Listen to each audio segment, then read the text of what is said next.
Matindi yung pag-uusapan natin ngayon ha, kasi si Marcoleta ho, nako, ang tindi ng mga binitawan ho dito laban sa mga abogado at sa mga huwes na nagmamagaling-magaling dyan. Ay lupit talaga ni Marcoleta, iba ho talaga itong mamanto. Ito ang tinatawag nating, hindi nga natin pwedeng sabihin Miriam Defensor lang kasi si Miriam Defensor alam naman nating matalino yun, pero alam natin hindi niya minsan na naipapaliwanag ng ganoon ang kanyang mga sinasabi dahil nga po ito'y medyo Ingles at iba ho ang dating talaga nito ni Marcoleta, pinaghalong tapang at talaga namang masasabi mong merong mga sense ang kanyang sinasabi at talagang ikaw bilang isang mga Pilipino talagang makaka-relate ka at ang lupit ho. Mamaya din pag-uusapan din natin yung ilan naman din pumupuna kung depende ho yan sa oras kasi ho, alam mo may mga matitinding lumabas ngayon ng mga demonyo, ewan ko ba. Hindi pala demonyo, sorry naman. Sorry. Hindi naman demonyo. Ano lang? Anak ng mga demonyo lang, ha? Dahil sa kanila mga pahayag, talaga namang masasabi mong, aba, hindi ka dapat nakasuot ng ganyan. Hindi ka dapat nagpare. Dapat sa'yo, nagsuot ng kakaiba para, kasi mamaya pag-usapan natin yan. Unya, sandali lang. Pero pag-usapan muna natin yung kay Marcoleta. Pero bago yan, mga kababayan, meron lang akong gustong bigyan sa inyo ng paliwanag at pahayag na napaka-importante po na ito maunawaan ng lahat. Kasi itong si Franco Mabanta ng PGMN. Alam niyo naman yun, di ba? Si Franco Mabanta ng PGMN. Meron po siyang nirelease na video. Tapos, yun sa video na niya yun, doon siya pumalag doon sa akusasyon sa kanya ni Director Matibag na di umano daw siya ay nag-extort ng money kay Romualdez. Kaya po siya nakulong at nahuli. Nagkaroon po ng entrapment. Although ang sinasabi niya ay set up daw. Pero entrapment po yun. Pero gayon pa man, ganito lang ho yun. Kasi may mahaba yung video niya, 1 oras at mahigit. Kanya-kanyang reaction po ang mga taong bayan. At kahit po ang ilang mga vlogger ay nag-react din po. Syempre, di tayo pahuli. Magre-react din. Hindi naman sa akin nun. Kaya lang, mga kababayan, gusto ko rin mag-react. Dahil po, personally, I know this person. I mean, kilala ko itong tao na ito. And wala naman po akong masamang dugo sa kanya o masamang ano sa kanya. Pero gayon pa man, pupunahin natin. Kasi sabi ko nga sa inyo sa Banat Bay, basta si Banat Bay, pag tama palakpakan, pag mali banatan. Hindi ko po ugaling sumipsip. Hindi ko po ugaling pumanig lamang sa'yo dahil kaibigan ka o kakilala ka. Hindi ko po ugali yun. Talagang pag ikaw medyo may ginawang mali, may pupunahin kita. Maybe, siguro kung kakilala, kaibigan, malamang, medyo baspinis ng konti yung pagbanat ko sa'yo. Pero gayon pa man, I will point out to you what is wrong. Kung ano yung mali mong ginawa, ipo-point out ko sa'yo. Hindi pwedeng hindi. Halimbawa na lang nitong kay Franco Mabanta. Hindi naman po natin siya close, pero nakapunta na po tayo sa bahay niya, naimbitahan na rin po niya tayo at dati nakakasama namin. Pero sasabihin ko sa inyo kasi medyo sablay para sa akin. Para sa akin po sablay ho yung kanyang video in a sense sa mga ilang bagay. At yan po ang aking ilalahad ngayong araw na ito. Diba? Actually, talagang isinulat ko pa nga yun dahil ayokong may makalimutan.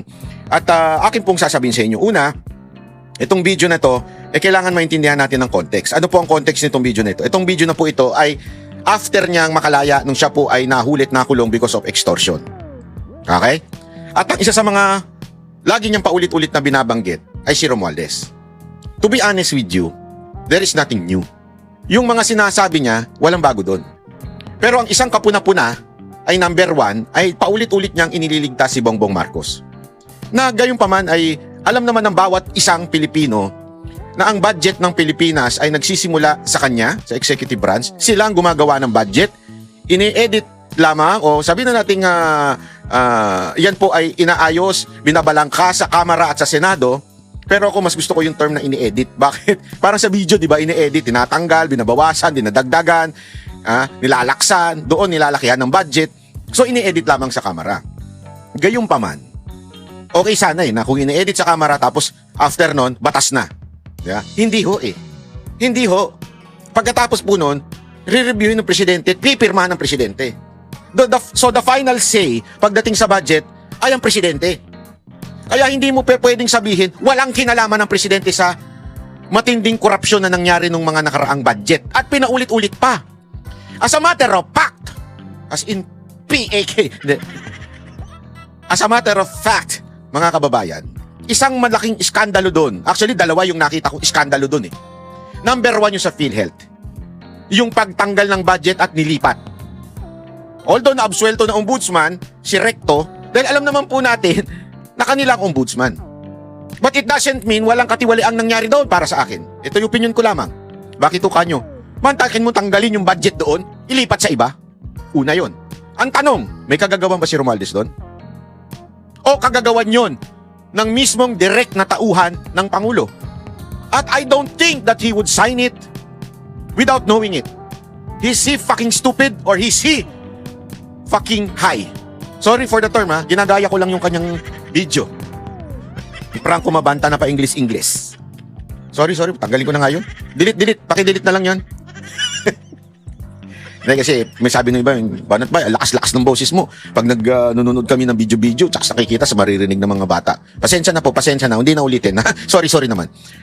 Una yun yung PhilHealth. Pangalawa yung sa insurance, yung bank insurance, nakalimutan ko na kung ano yung exact word Pero dun sa bank insurance na yun, yung budget na gagamitin kung sakasakali magkaroon ng bulilyaso sa banking system ng Pilipinas, yung insurance na yun na magbabayad sa mga Pilipino. Na supposedly, dapat merong certain amount yan. Ang laki ng binawas.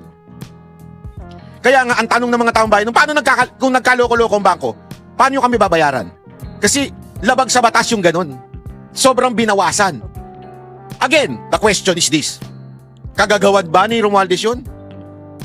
Linawin ko mga kababayan, hindi ko nililigtas si Romualdez dito Ang sinasabi ko lang dito, kagagawan yun ni Marcos at ng kanyang mga tauhan. So, unang punto ko doon sa Franco Mabanta video, revenge video.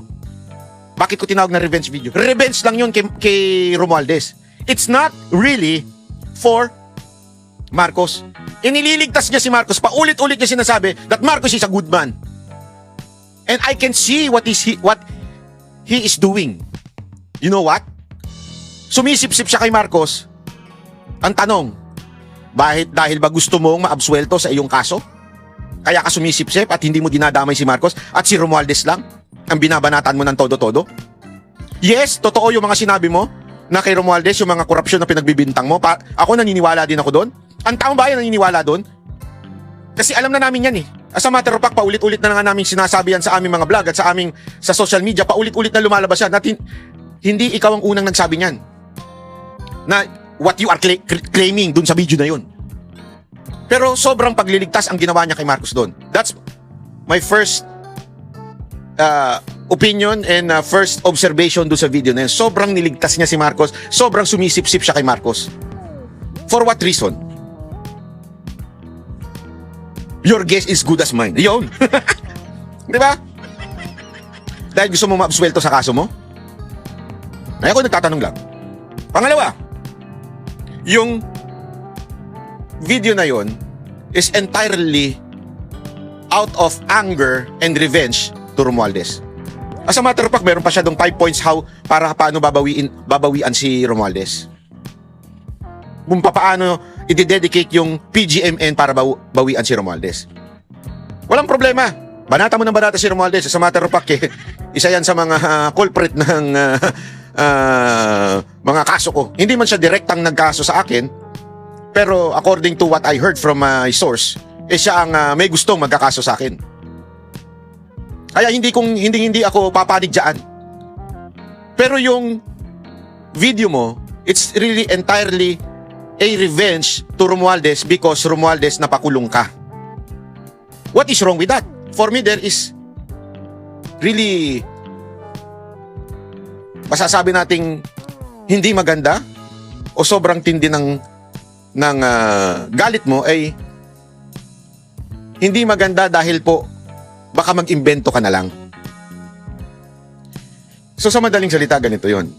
When you criticize a person, when you give your own opinion to a person, not because you are angry to that person, pero dahil meron kang nakikitang mali. Kung ikaw man ay bumatikos, kung ikaw man ay bumanat doon sa tao na yon, dahil mali yung ginagawa niya, not because pinakulong ka niya. Hindi out of revenge, kung hindi because you are seeing something wrong. Bakit ko nasabi yan? Kasi or else you will be like Trillanes, na bitter kay Pangulong Duterte. Now he is inventing facts against na Duterte. Anong pinagkaiba mo kung out of revenge lang ang ginagawa mo? Kung lalaban ka man sa laban na ito One, because you're seeing something wrong, may banat ka dahil mali ang tao na yon. Pangalawa, because you love your country and ayaw mo sa korupsyon. Not because napakulong ka. That's my second observation. At ang pangatlong observation natin ay yung tila inangat mo lang ng todo-todo ang PGMN. At parang binaliwala mo na ang effort ng iba. Meron ka pa dong graphics na SMNI, Rappler, pero ikaw ang PGMN at ikaw ang pinakabinanatan. Hello! Are you listening to yourself or are you blind? I won't speak for Rappler, but dito sa part ng SMNI, I will. Bakit? I am part of it. I am part of the persecution na ginawa nitong gobyerno na ito at especially sa mga Romualdez. Don't ever forget, ang unang tinarget ay si Ka Eric at saka si Ma'am Lorraine Badoy. Si Yusek Badoy. Sila ang unang tinarget. Sila unang pinakulong sa kamera without due process. Sa'yo may due process pa. Sa kanila, wala na. Another example. If you are the founder of PGMN and you were jailed, but now you are outside, nakapag-bail ka. The SMNI founder, Pastor Kibuloy, is still in jail. Nakikipaglaban. Lumalaban pa rin ang SMNI. Kahit nakakulong na yon, pastor na yon, na nag-found ng SMNI. Hindi pinapayaga mag-bail kahit mahina talaga ang mga ebidensya. I cannot elaborate kasi maano ako ng korte. Pero alam ko ang mga ebidensya at sobrang hina, sobrang walang kwenta, sobrang tindi ng ginagawang panggigipit kay pastor. To the point hanggang ngayon kahit sobrang hina ng mga ebidensya, dismiss na sa Amerika. Yun ang pinagbabasihan nila. Eh ngayon, nakakulong pa rin yung founder ng SMNI. Eh ikaw malaya kang kumukuya-kuya-kuy. Tapos you have the guts to say, kayo ang tinarget lang ni Romualdez. Again I'm not saying this because I am trying to compete against you. No, we are not. Malayong-malayo ang SMNI sa'yo. Malayong-malayo. The integrity of SMNI, malayong-malayo sa inyo. Kayo ay bagong sulpot, online lang kayo. Hindi yan ang punto ko dito. My point here is this. Ang daming nag-e-effort, mga vloggers, social media netizens, influencers, ang dami nag-i-effort as if kayo lang ang tinarget, kayo lang ang bayani. That is sobrang narcissismo, brother. Sa totoo lang. Baguhin mo yan. Kitang-kita yung pagiging narcissismo sa video mo. Lahat ng credit, parang ikaw lang ang binanatan, kayo lang ni CJ Hero ang binanatan, kayo lang ang magaling, kayo lang. Hello? Alam mo ba na halos lahat ng anchor ng SMNI ay nakademanda? Kahit nga hindi nakaupo at nag-a-anchor, basta parte ng management ng SMNI nakademanda. Alam mo ba yun? Hindi. Sa inyo, ilan lang kayo nakademanda? Dalawa lang o ikaw lang? Malaya pa kayo lahat. Eh dito halos lahat kami nakademanda. Tapos sasabihin mo, kayo ang binabanatan, kami ang target ni Martin Romualdez. Hindi. Ikaw lang ang nag-extort di umano, allegedly. Yun ang kinadahilanan kung bakit ka nakulong. Let's put maglagay tayo ng facts dito. Nakulong ka because you were allegedly accused of extorting Romualdez. Etong mga to, nakulong dahil sa libel, dahil sa pakikipagtalaktakan, at dahil sinasabi namin ang katiwalian sa gobyerno. Kaya nakakulong, kaya kami dinimanda. Because of that, not because of anything else.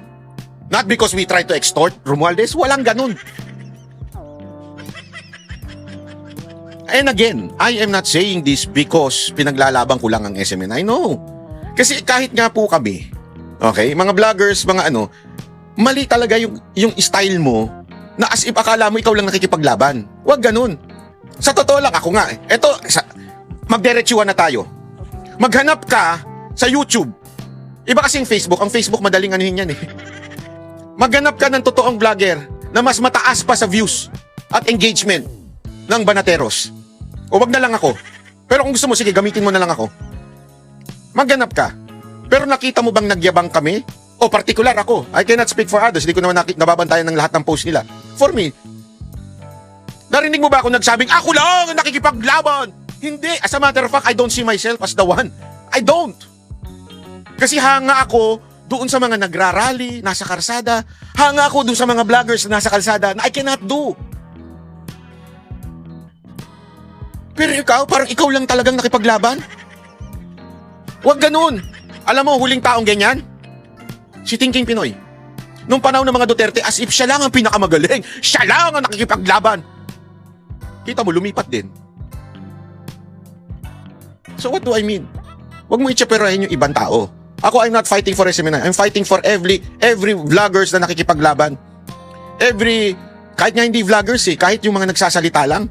Ako minsan, kunwari pumupunta ako ng rally, tawag sila ng tawag para mag-speech ako, nahihiya ako Kasi ang daming magagaling magsalita doon sa mga nagrarally. Ang daming magaling mag-speech doon sa nagrarally. At saka, sila yun Magaling talaga sila, maano sila. Matapang, magaling, matyaga, masipag. I cannot compare myself to them. They're good. Ako siguro may konting talent sa pagpapaliwanag at pagpapatawa ng konti at saka sa kagwapuhan. Hindi, biro lang. Magagalit si Coach Oli. Ay, ako yun. Diba? Pero yun Oh, isa pa. Kasi parang generalize niya yung mga bumatikos doon sa video, yung quote-unquote video na dahilan kung bakit daw in-extort si Romualdez, yung video na nilabas ni CJ Hero. Yung mga bumatikos doon, para bagang troll lang o against lang sa kanya. No. Isa ako doon sa nagsabing walang bago doon sa video na yun. Walang bago. Ang meron lang bago, magaling lang gumawa yung graphic artist ninyo. Palakpakan natin yung graphic artist nyo. Yung editor ninyo na magaling sa AI, palakpakan natin. Magaling kayo. Pero with terms of the content, walang bago dun. Sa sinabi ni CJ Hero. So ano ibig ko sabihin? Hindi ko sinasabing pangit Ang sinasabi ko, yun yung reaction ko. And generalize mo na yung mga bumatikos dun sa video ay para bagang troll lang. Hindi ho. Hindi ho troll lahat. Hindi porket binatikos ka ng tao, troll na lahat. Hindi ganun yun. Ako nga, di ko nga pinapansin yan Oo, may troll, may bashers, pero may mga lehitimong tao din na bumabati ko sa'yo. Tanggapin mo.